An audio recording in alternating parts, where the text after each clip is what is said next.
Kiranya Bapak Ibu dalam keadaan sehat-sehat dan dalam keadaan sukacita. Baiklah Bapak Ibu Saudara yang kami kasihi, sebelum kita memulai kelas kita, mari kita terlebih dahulu menaikkan pujian kita. Lagu kita sudah ada di kolom komentar. Ku suka mengabarkan tentang hal di sorga.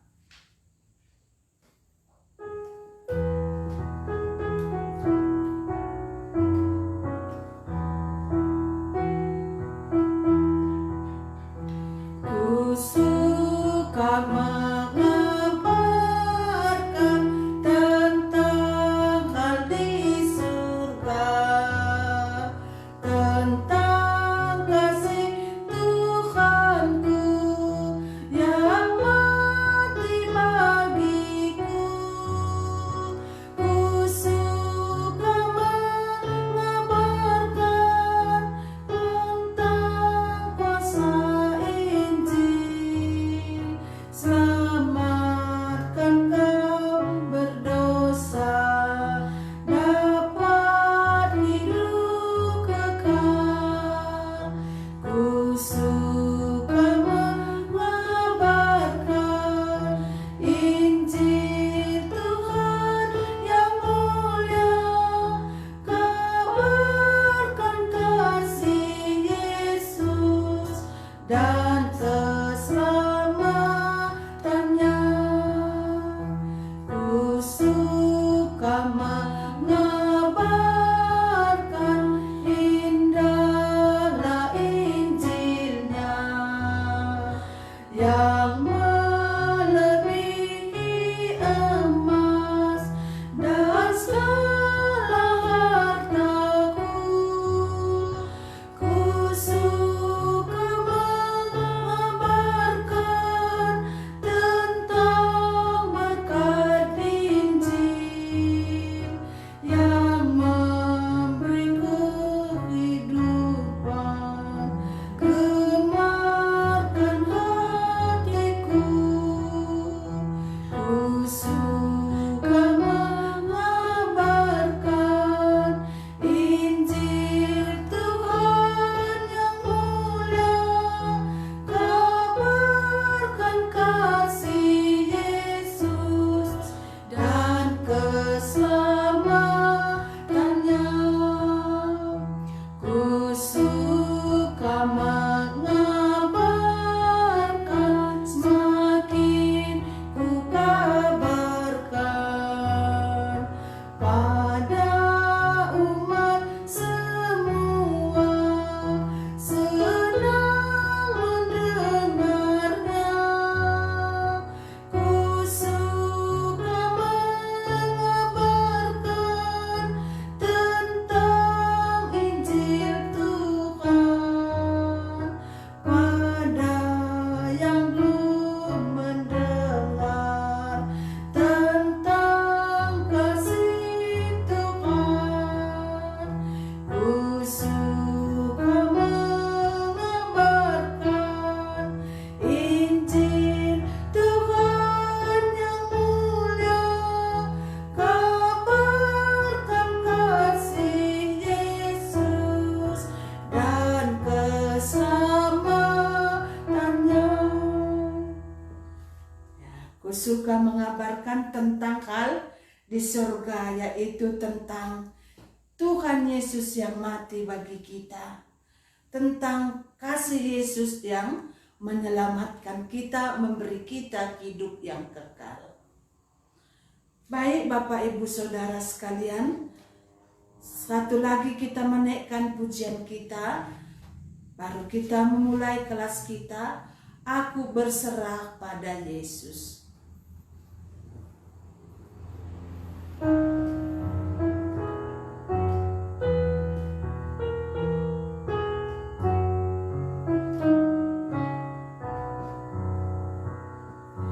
Berserah kepada Yesus dengan tangan yang bebas, selalu bersandar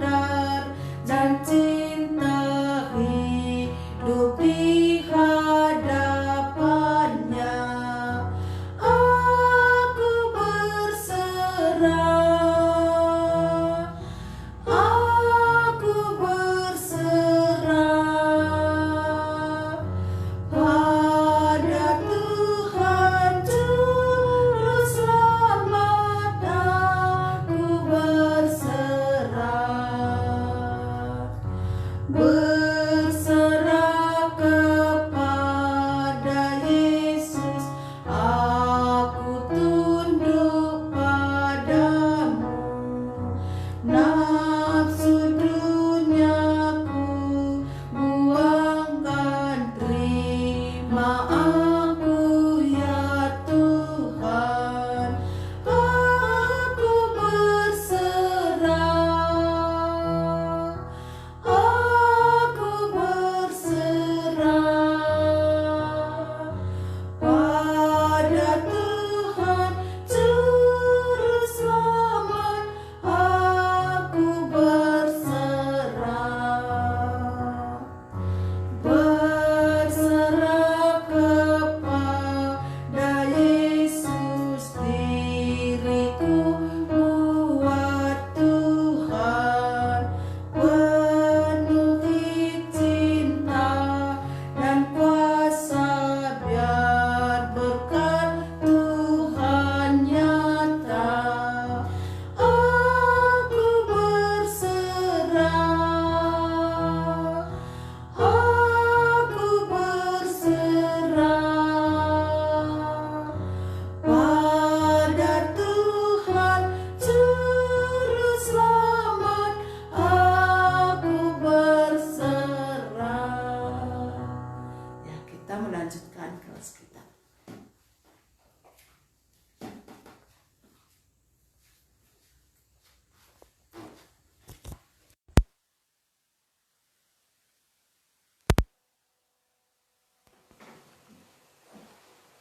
Shalom, selamat malam. Malam ini kita kembali belajar dari surat Roma. Kita belajar dari surat Roma pasal 9. Kita masuk eksposisi surat Roma. Mari kita berdoa. Bapa di sorga, Bapa yang mencipta kami sesuai dengan gambar Tuhan dan merancang kami untuk hidup segambar dengan anak-Mu Yesus Kristus melalui penebusan kematiannya di atas salib bagi kami dan kebangkitannya memberikan hidup baru supaya kami berubah dalam hati, pikiran, bahkan seluruh hidup kami menyerupai Kristus. Malam ini, setiap kami dimanapun berada, Tuhan berkenan memberkati kami lewat firman-Mu. Biarlah Tuhan memimpin hamba-Mu menguraikan kebenaran firman-Mu. Biarlah kata-kata dari Roh Kudus Tuhan boleh keluar dari mulutnya. Semua kelemahan, kelelahan kami dalam nama Tuhan Yesus terangkatlah dan penuhi kami dengan cinta kasih surgawi. Biarlah kami bertumbuh dalam kasih karunia melalui kebenaran firman-Mu. Hamba-Mu yang lemah, yang hina kami serahkan ke dalam tangan Kristus. Biarlah Kristus membawa dia ke atas salib dan bersama dia di sana untuk menyatakan kasih Tuhan. Kami menyerahkan dia sepenuhnya ke dalam tangan Tuhan. Kekuatan Tuhan bekerja di dalam dia, melalui dia, dan darah Kristus membungkus dia. Dan setiap kami, Tuhan tolong, Tuhan topang, dan Tuhan lindungi. Jauhkanlah semua pekerjaan iblis di antara kami, supaya tidak ada hambatan. Kami boleh mendengar kebenaran firman-Mu. Kami menyerahkan waktu ke depan ke dalam tangan Tuhan saja. Dalam nama Tuhan Yesus kami berdoa, kami memohon. Amin. Bapak Ibu, kira-kira 3 minggu lalu ada pertanyaan masuk ke dalam WhatsApp Q&A dari acara kita setiap hari Minggu jam 3 sore. Ada pertanyaan dari anak muda tentang predestinasi. Apa itu predestinasi? Yaitu pemilihan Tuhan sebelum dunia dijadikan. Sebelum kita dicipta, sebagian sudah dipilih Tuhan untuk diselamatkan masuk surga. Dan pertanyaan pemuda ini sangat-sangat tajam karena dia berkata, jikalau Tuhan memilih sebagian, yang tidak dipilih itu tetap dicipta Tuhan, bukankah hidupnya hanya berbuat dosa, mati masuk neraka? Kenapa Tuhan mencipta orang-orang yang tidak dipilih? Ini pertanyaan yang penting, pertanyaan yang wajar, pertanyaan yang lumrah, karena kita diberi Tuhan hati, yaitu emosi, ada kehendak, ada pikiran. Kalau kita tidak pernah berpikir kritis, kita tidak pernah maju. Sehingga kita perlu berpikir kritis tentang iman kita. Kita juga harus memelihara emosi kita sehingga kudus. Kita juga perlu meneguhkan kehendak kita untuk mengikut kehendak Tuhan. Malam ini itulah yang kita lihat dari firman Tuhan. Mengapa ada sebagian dipilih Tuhan, sebagian tidak. Dan ini juga menjadi pertanyaan umat Tuhan saat surat Roma ditulis. Pertanyaan-pertanyaan ini bukan pertanyaan yang muncul dari orang-orang di luar Kristus. Pertanyaan-pertanyaan ini muncul orang-orang yang sudah di dalam Kristus dan yang akan di dalam Kristus. Orang-orang yang tidak memperoleh anugerah, tidak ada pertanyaan. Walaupun ada pertanyaan, bukan setulus hati, bukan ingin tahu, bukan ingin mengerti, tetapi ingin menyerang Tuhan. Pertanyaan-pertanyaan itu tidak perlu dijawab Tuhan. Tetapi pertanyaan-pertanyaan yang timbul dari hati umat Tuhan, itu pertanyaan yang harus dijawab Tuhan. Supaya kita, umat Tuhan, tidak ada halangan percaya mengikut Tuhan. Tema kita malam ini, mungkinkah tanah liat membantah kepada pembuatnya? Ini yang ditulis Paulus dalam Roma pasal 9. Dan itulah pertanyaan yang ditanyakan pemuda kepada kita. Dan itu yang kita akan bahas, lihat malam ini. Paulus pasal 9 mulai dengan duka cita hatinya. Paulus berkata, aku sangat berduka cita dan sedih dan terus berdoa untuk Israel, kaum sebangsaku secara jasmani. Aku mau terkutuk, terpisah dengan Kristus, supaya mereka boleh diselamatkan. Orang Israel, umat Tuhan, bangsa pilihan Tuhan. Mereka beroleh Taurat, mereka ada tata ibadah, mereka disunat, mereka memperoleh janji. Bahkan mereka menerima janji Mesias yang datang melalui nenek moyang mereka. Tetapi mereka menolak Mesias yang dijanjikan itu. Di sini pertanyaan muncul, kalau begitu apakah Allah gagal memilih bangsa Israel? Kalau Allah Maha Kuasa, mengapa bangsanya sendiri, bangsa Israel, menolak Mesias yang dipersiapkan Tuhan Allah? Tetapi Paulus terus melanjutkan apa yang dikatakan firman Tuhan tak mungkin gagal. Kenapa kita melihat gagal? Karena kita salah memandang firman Tuhan. Kalau kita memandang firman Tuhan dengan sepintas. Kok orang Israel menolak Mesias yang dijanjikan bagi mereka? Kalau begitu, Tuhan gagal dalam rencananya. Masa apa yang direncanakan Tuhan itu tidak terjadi?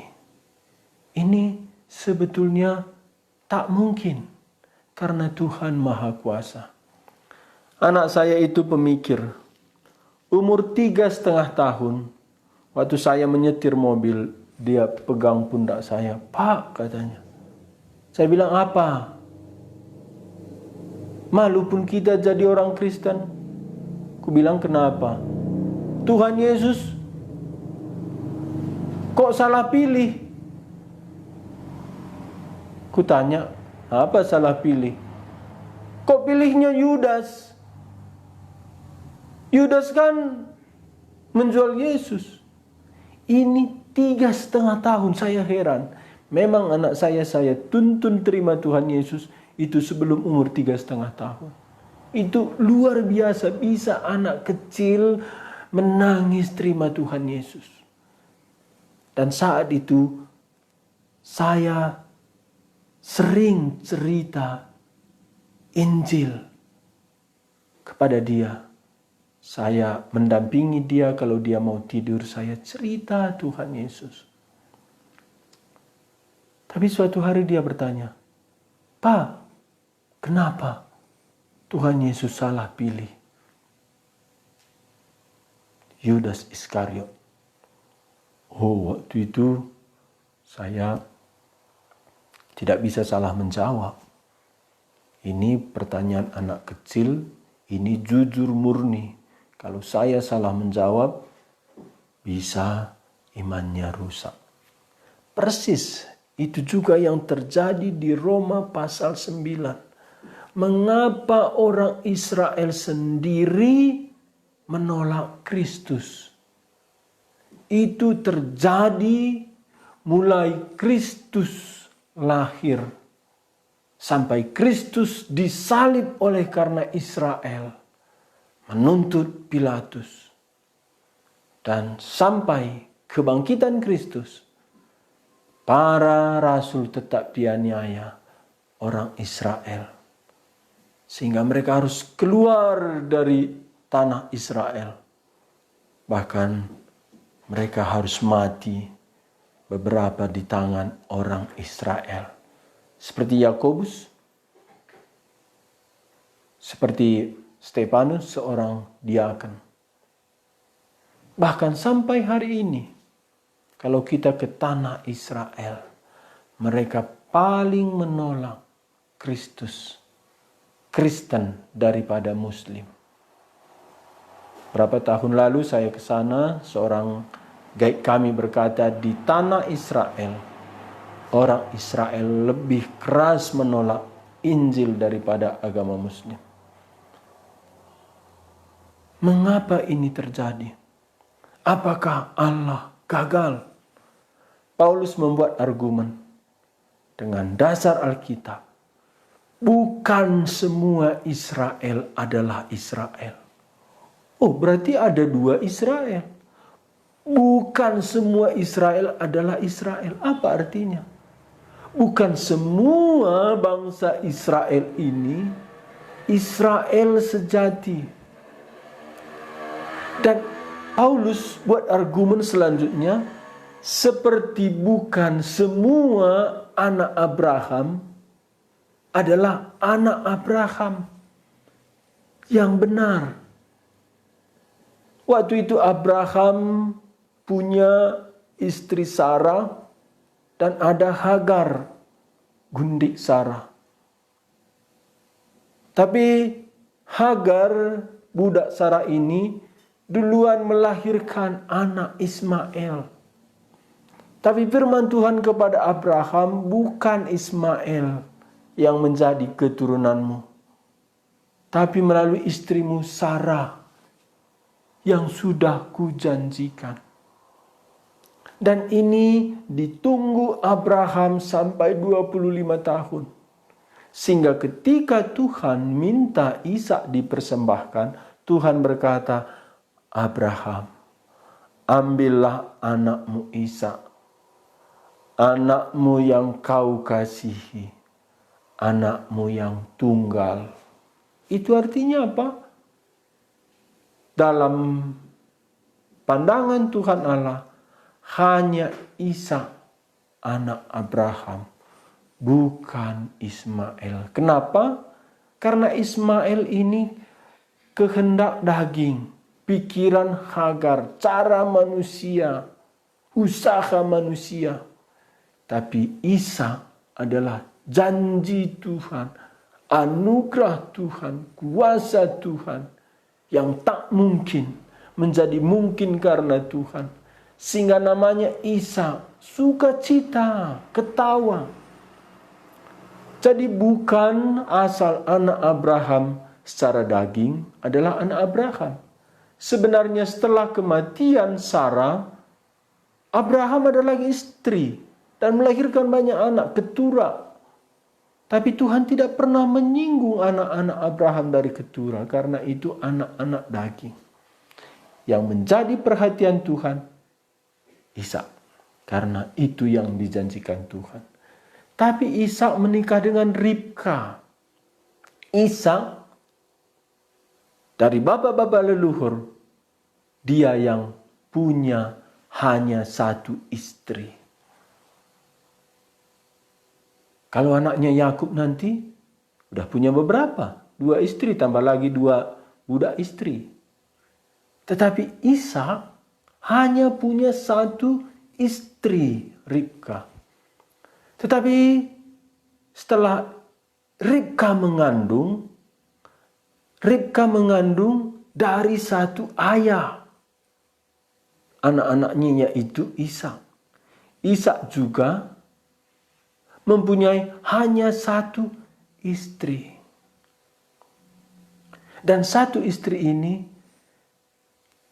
saat mengandung, di dalam kandungannya itu bertolak-tolakan. Karena di dalam kandungannya itu ada 2 anak. Ribka berdoa kepada Tuhan, Tuhan mati aku tidak tahan. Anakku bertolak-tolakan. Tuhan menjawab, bukan 2 anak dijawab Tuhan. Ribka, karena di dalam rahimmu ada 2 bangsa. Ada 2 bangsa. Apa artinya 2 bangsa? Di hadapan Tuhan hanya 2 bangsa umat manusia. 2 bangsa. Lalu Tuhan berkata, yang tua akan menjadi budak yang muda. Yang muda menjadi tuan yang tua. Saat itu tradisi Timur Tengah dan sampai hari ini, yang tua mendapat hak sulung dari rumah papanya. Dan yang tua memimpin adiknya yang muda. Tapi ini pikiran manusia. Tapi kata Tuhan bukan demikian. Yang muda menjadi tuan atas abangnya yang lebih tua. Sehingga waktu Ribka mau melahirkan, dia kesusahan. Pertama keluar itu yang merah berbulu. Tapi didesak adiknya. Lahirlah pertama Esau karena berbulu. Lalu lahirlah Yakub. Lahir bersamaan dalam kandungan yang sama, tentu oleh ibu yang sama, dari ayah yang sama. Tetapi Tuhan punya alasan. Mengapa Tuhan Allah berkata, yang tua menjadi budak yang muda, yang muda menjadi tuan yang tua. Alasan Tuhan, aku membenci Esau dan mengasihi Yakub. Kapan? Sebelum mereka lahir. Apa alasannya? Sebelum mereka lahir, sebelum mereka berbuat baik atau jahat, demikian firman Tuhan. Tuhan sudah membocorkan kepada Ribka bahwa yang muda menguasai yang tua. Bahwa yang muda dikasihi, yang tua dibenci. Kenapa ini?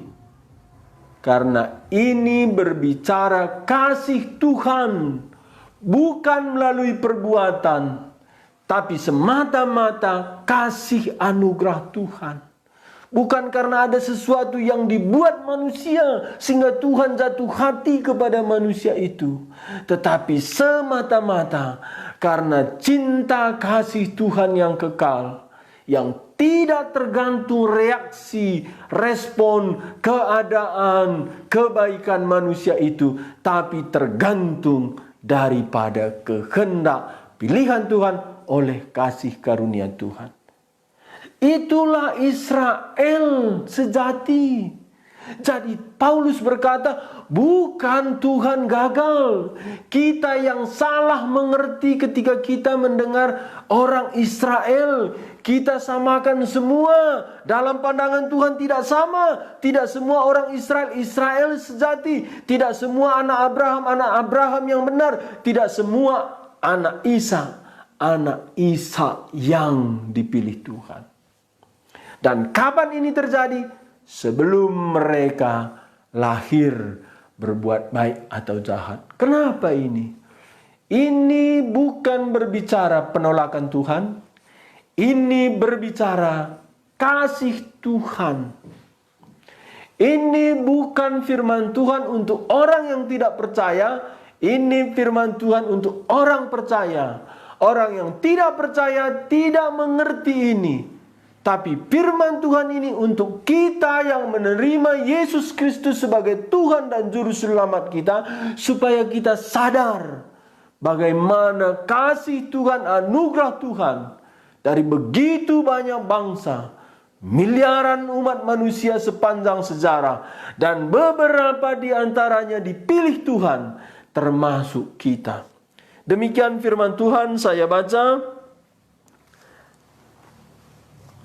dari ayat 6 pasal 9 Roma. Akan tetapi firman Allah tidak mungkin gagal. Sebab tidak semua orang yang berasal dari Israel adalah orang Israel. Dan juga tidak semua yang terhitung keturunan Abraham adalah anak Abraham. Tetapi yang berasal dari Ishak yang akan disebut keturunanmu. Artinya bukan anak-anak menurut daging adalah anak-anak Allah.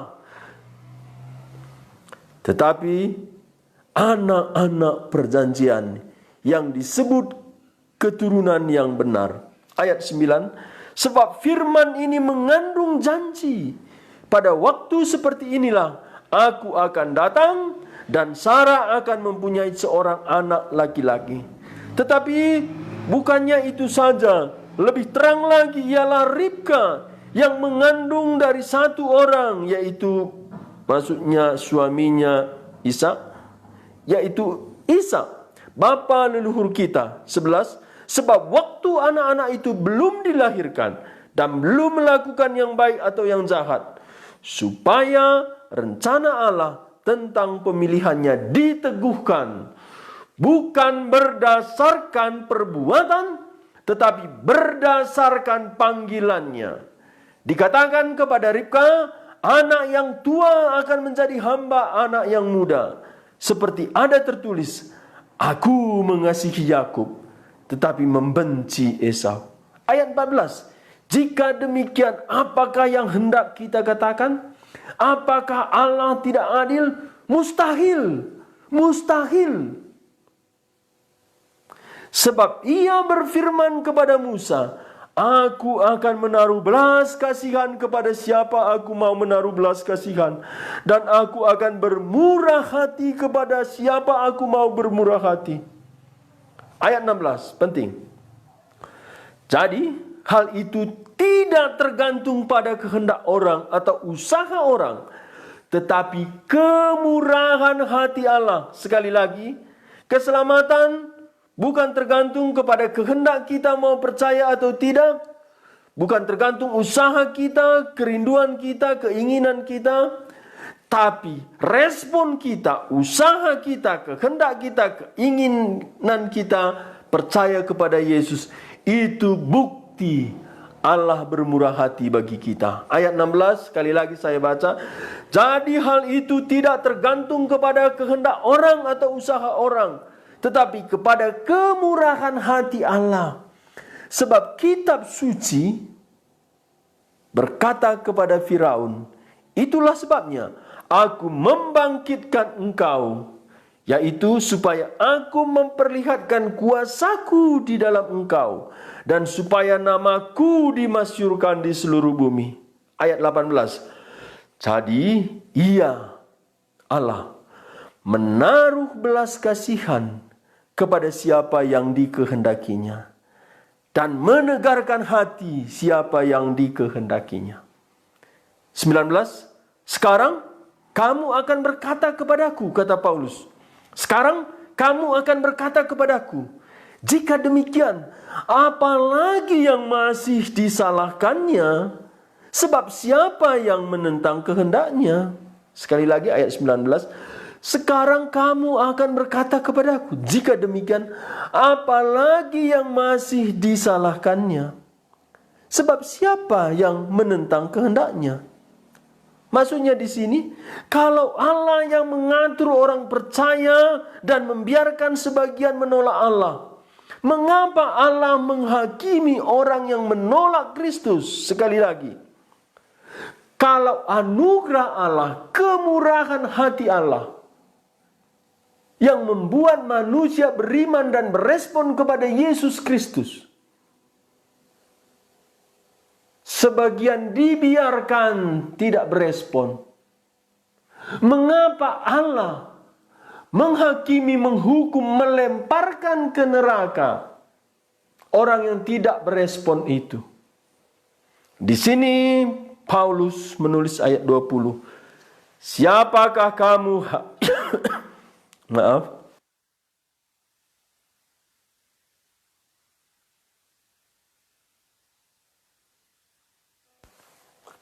Ayat 20, Paulus berkata, siapakah kamu hai manusia, maka kamu membantah Allah? Dapatkah yang dibentuk berkata kepada yang membentuknya, mengapakah engkau membentuk aku demikian?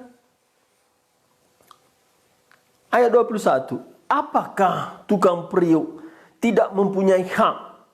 Sekali lagi, ayat 21, apakah tukang periuk tidak mempunyai hak atas tanah liatnya untuk membuat dari gumpal yang sama suatu benda untuk dipakai guna tujuan yang mulia dan suatu benda lain untuk dipakai guna tujuan yang biasa?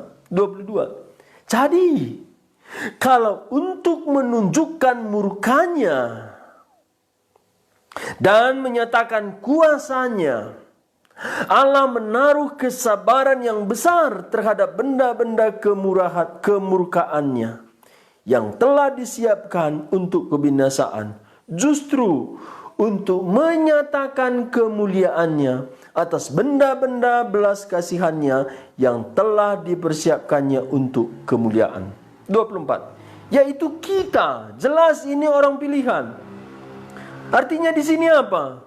Manusia ini sudah berdosa, sudah layak dimurkai Allah. Pada saat manusia ini layak dimurkai Allah, Allah justru menyatakan kekayaan kemuliaannya. Ayat 23. Justru untuk menyatakan kekayaan kemuliaannya atas benda-benda belas kasihannya yang telah dipersiapkannya untuk kemuliaannya. Pada saat Allah harus menghakimi dosa kita, kita semua orang berdosa. Tapi sebagian manusia yang berdosa yang layak dihukum Allah, dihakimi Allah, dilempar Allah ke neraka. Tapi sebagian tiba-tiba di sini maksud saya berubah Berubah di sini juga maksud saya bukan berubah Allah pikiran. Di sini mengkontraskan apa selayaknya yang dijatuhkan Allah hukuman bagi kita. Justru sebaliknya, kita dikasihi.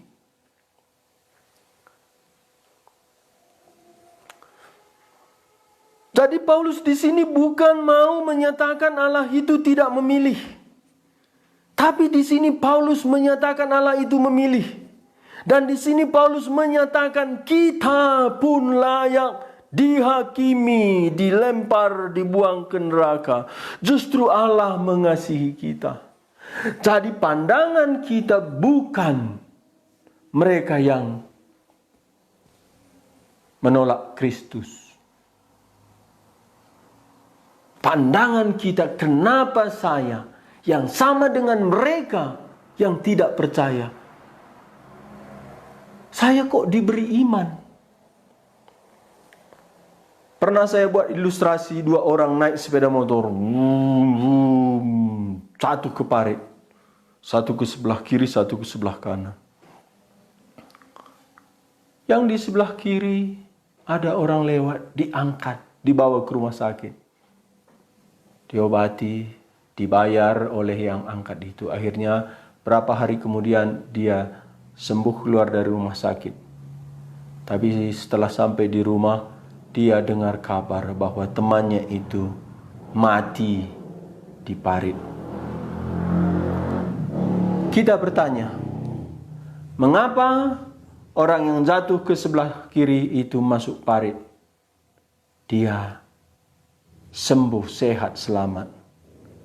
Tentu jawabannya karena ada orang mengangkat, membawa ke rumah sakit dan mengobati.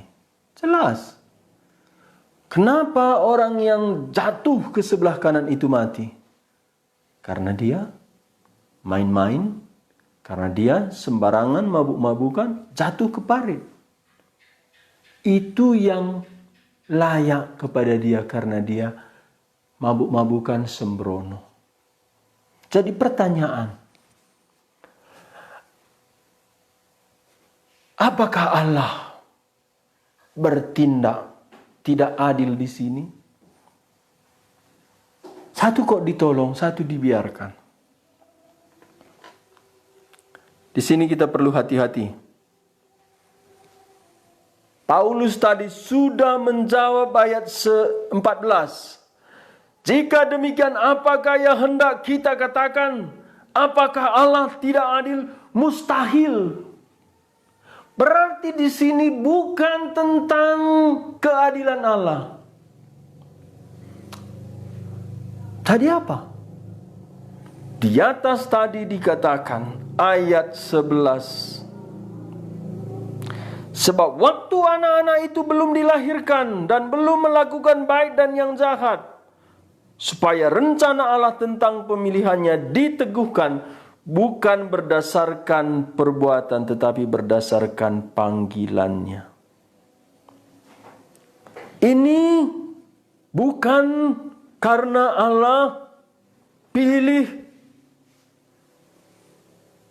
orang yang ada kebaikan sedikit dan membiarkan orang yang tidak ada kebaikan. Di sini Paulus berkata supaya pemilihan Allah itu nyata berdasarkan kehendaknya, panggilannya. Allah memilih sebelum anak itu lahir.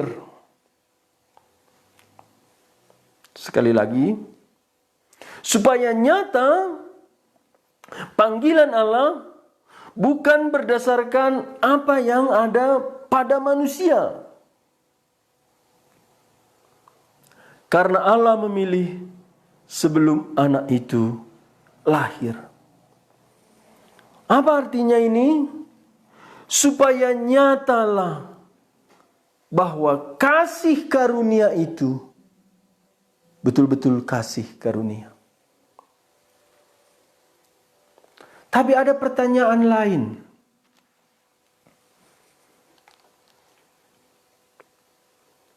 Pertanyaan lain, Kalau demikian, Allah memilih sebagian orang. Tadi saya buat ilustrasi yang jatuh ke parit sebelah kiri. Inilah kita buat seorang umat pilihan Allah. Tapi yang sebelah kanan ini juga jatuh, tapi tidak dipilih Allah, tidak diangkat. Tadi saya sudah berkata ini bukan tentang keadilan. Karena kalau tentang keadilan, upah dosa ialah maut. Kalau mau adil, dua-dua di sini dibiarkan. Karena memang berdua orang ini bersalah mabuk-mabukan. Naik sepeda motor, ngebut.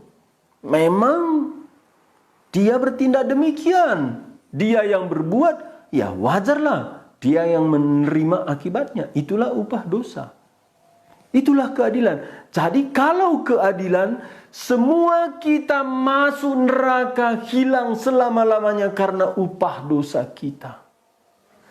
Tetapi ingat sekali lagi, Allah tak mungkin tidak adil. Tapi ini karena Allah mengasihi kita. Kenapa Allah mengasihi kita? Jawabnya karena Dia ingin mengasihi. Lewat dari itu tidak ada. Itulah kasih yang mengherankan. Sehingga ada lagu itu. Why have you chosen me? Why have you chosen me? Mengapa engkau memilih aku? Ini satu judul lagu yang mengherankan. Mengapa engkau memilih aku? Aku tidak lebih baik dari orang lain. Aku bahkan lebih jahat. Aku lebih hina. Lebih tidak masuk akal diselamatkan. Dan di antara orang pendosa, akulah yang paling berdosa. Demikian kata Paulus. Dan Billy Graham pernah menulis dalam bukunya, saya anak seorang petani jagung. Tapi Allah membangkitkan saya. Membawa jiwa berjuta-juta kepada Kristus. Dan orang pernah bertanya, mengapa Pak Billy Graham bisa dipakai Tuhan membawa berjuta-juta jiwa kepada Kristus? Billy Graham menjawab, pertama, kita tidak tahu mengapa Tuhan memilih kita. Tapi sejauh yang Tuhan nyatakan, Tuhan mengasihi kita. Selanjutnya, tentang orang yang menerima upah dosa adalah maut. Mengapa Tuhan membiarkan? Dan lebih tajam, kalau Tuhan tahu dia akan berdosa dan Tuhan tidak memilih, kenapa Tuhan mencipta? Pertanyaan ini dari pemuda itu tajam sekali. Tapi saya berkata, pertanyaan ini bahaya sekali. Pertanyaan, mengapa orang yang tidak dipilih itu dicipta? Ada orang memperlunak, ya karena orang itu memang tidak mau diselamatkan, betul. Tuhan apakah tidak tahu? Dia tidak mau diselamatkan, tahu. Tetapi mengapa Tuhan mencipta dia? Pertanyaan ini mengandung bahaya. Apa bahayanya? Pertanyaan ini, kita menjadi hakim terhadap Tuhan Allah sendiri. pertanyaan ini bahaya karena kita membuat jalan kita licin, gampang jatuh. Apa di sini jalan kita licin, gampang jatuh? Kita gampang sekali menyalahkan Tuhan, menghina Tuhan, dan menganggap diri kita lebih bijaksana dari Tuhan. Inilah yang dijawab Paulus. Dan jawaban ini memberhentikan saya bertanya selama 2 tahun. Pertanyaan saya, kenapa orang yang tidak dipilih dicipta? Kalau tentang saya dipilih, saya sudah bebas, sudah merdeka. Tapi pemikiran saya, kenapa orang yang tidak dipilih tetap dicipta?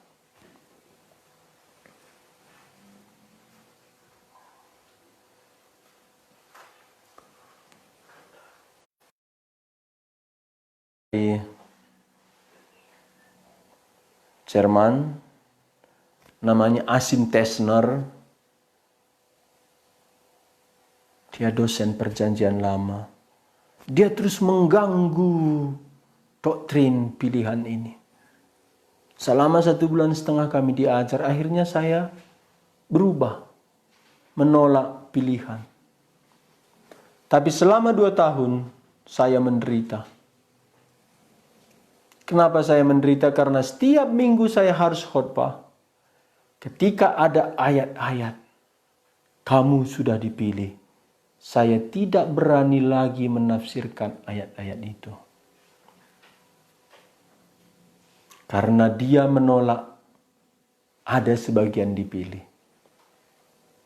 Tetapi ada lagi tafsiran yang agak lunak.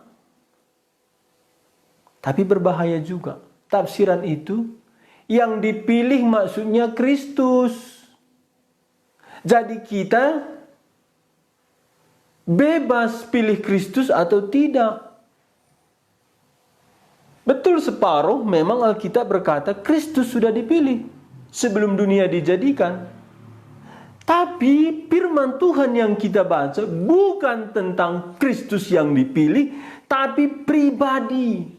Dan yang dibahas Paulus dalam Efesus, dalam 1 Timotius, dalam 1 Tesalonika, dalam Titus, selalu pribadi.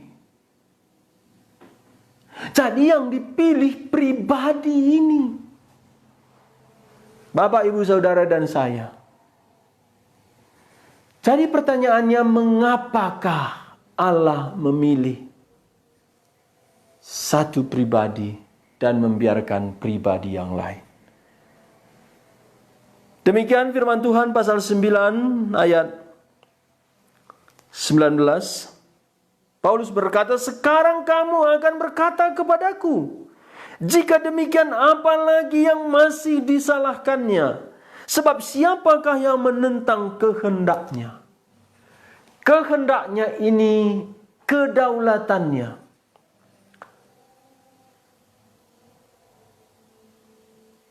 Apakah Allah menguasai kehendak manusia? Tidak. Tapi kehendak manusia tak mungkin memilih yang baik. Kenapa? Karena demikian natur kita. Babi itu suka dia tempat kubangan. Demikian naturnya. Tapi lebih tajam lagi, Adam sebelum berdosa pun memilih dosa. Apalagi kita yang sudah berdosa. Mulai dari pikiran, perasaan kita, sepanjang hari dipengaruhi dosa. Sehingga jikalau kita dibiarkan memilih, kita memilih dosa. Tapi ketika anugerah Tuhan turun atas kita, Dia tidak memperkosa kehendak kita, tapi Dia mencerahkan pikiran kita sehingga sadar kita orang berdosa.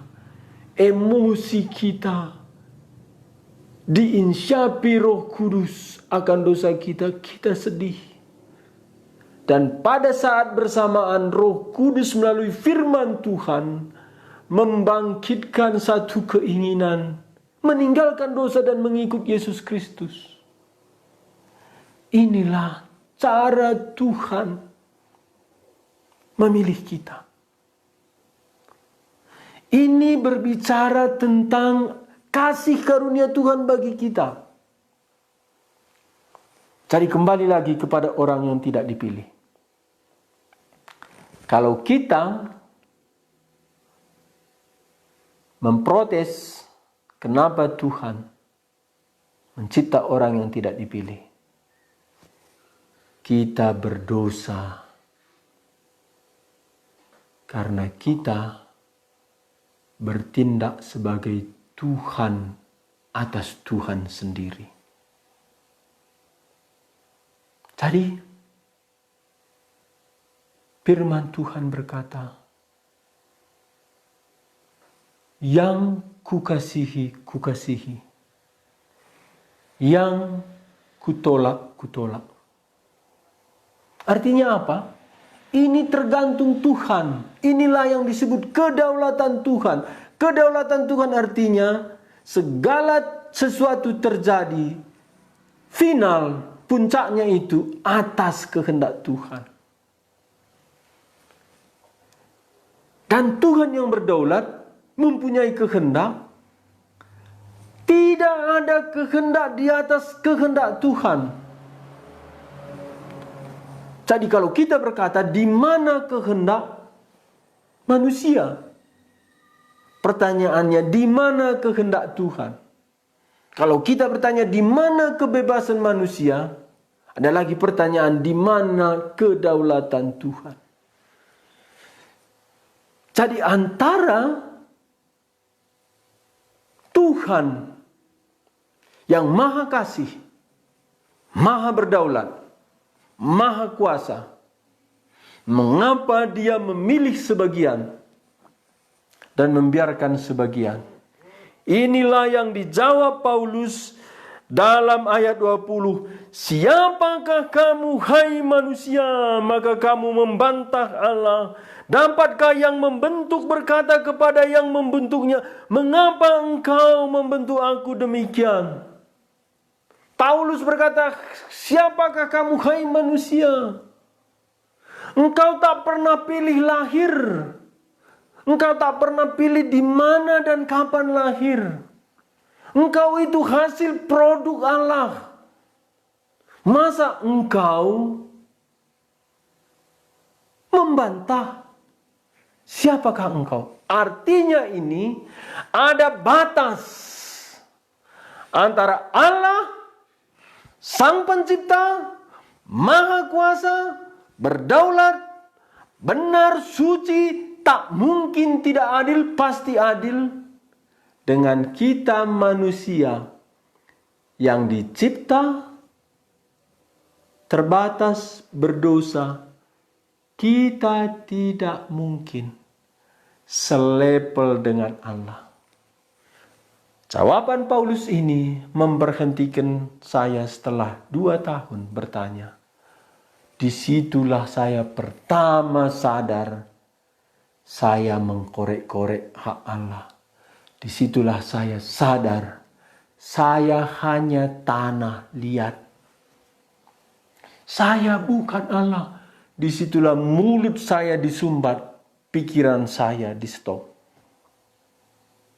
Saya mengakui, saya bukan Allah. Saya hanya manusia berdosa terbatas. Ciptaan. Dia maha hikmat, mulia, adil, suci, benar. Dan hanya satu yang bisa saya ambil tindakan. Saya mengakui saya manusia. Dia Tuhan Allah yang tak mungkin salah, yang tak mungkin tidak adil, yang tak mungkin berdosa, yang tak mungkin penuh kasih, selalu penuh kasih, yang tak mungkin tidak penuh kasih, dan maha hikmat, dan Dia benar. Tuhan Allah tak mungkin melanggar atribut-atribut sifat Allah sendiri. Jadi jikalau kita memberikan pikiran ini menguasai kita, kita akan menuduh Allah itu kurang bijaksana, Allah kejam, Allah mempermainkan manusia. Kita akhirnya berdosa lebih karena kita merasa kita hakimnya Allah. Disinilah jalan kita licin, bahaya, sehingga kita bisa sombong dengan tidak kita sadari. Kita menganggap kita lebih berbijaksana dari Allah. Jadi jawaban Paulus, apakah seorang penjunan tidak berhak membuat dua benda dari tanah yang sama, satu untuk yang baik, satu untuk yang biasa? Jawaban Paulus ini menjawab diri Paulus sendiri, dan jawaban Paulus ini menjawab kita. Malam ini, jikalau kita mengkorek-korek kenapa Allah membiarkan itu bahaya, kita hanya melihat kitalah objek yang dikasihi, dan Allah memilih sebagian dan membiarkan sebagian. Dan saya sebagai hamba Tuhan yang mempelajari Alkitab pekabar Injil, saya menolak dua pemilihan Tuhan, penetapan Tuhan. Penetapan Tuhan, ada yang ditetapkan ke neraka, ada yang ditetapkan ke surga.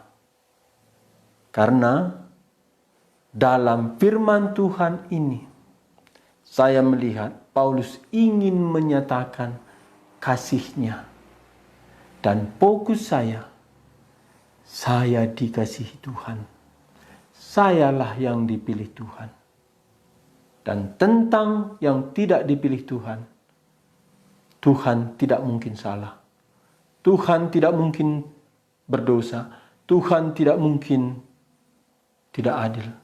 Tuhan seutuhnya benar, adil, suci. Dan tindakan Tuhan kepada kita itu semata-mata kasih karunia. Besok kita lanjutkan, mari kita berdoa. Tuhan, kami mendengar hamba-Mu Paulus menulis bagaimana kami orang percaya karena dipilih Tuhan, karena dikasihi Tuhan sebelum dunia dijadikan. Kami betul-betul tak mampu berespon kepada Kristus jikalau Tuhan tidak duluan mengasihi kami. Biarlah kami menerima firman-Mu yang ajaib ini, yang melampaui akal kami. Tapi kami bersama hamba-Mu Paulus mengaku kami hanya debu, hanya segumpal tanah liat, dan itu pun sudah rusak karena dosa. Dan tidak ada manusia yang tidak rusak oleh dosa. Tetapi sebagian, termasuk kami, Tuhan kasihi dengan cinta kasih yang kekal. biarlah kami hormat kepadamu, kagum kepadamu, dan terus bertanya dan mengagumi mengapa Tuhan memilih kami. Biarlah pertanyaan ini membawa kami lebih mengasihi Tuhan, karena segala sesuatu adalah dari Tuhan, oleh Tuhan, dan untuk kemuliaan Tuhan.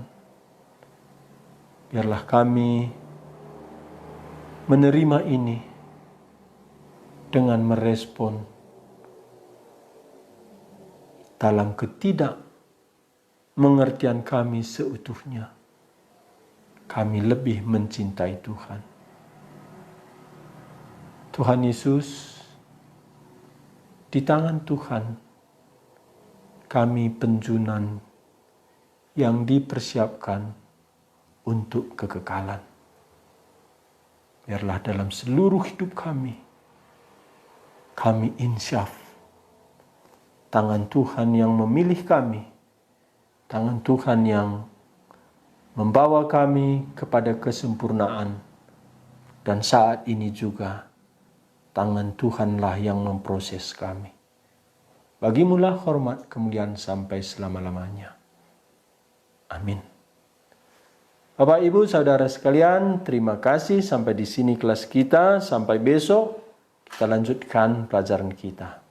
Tuhan Yesus menyertai kita dalam Roh Kudus. Amin.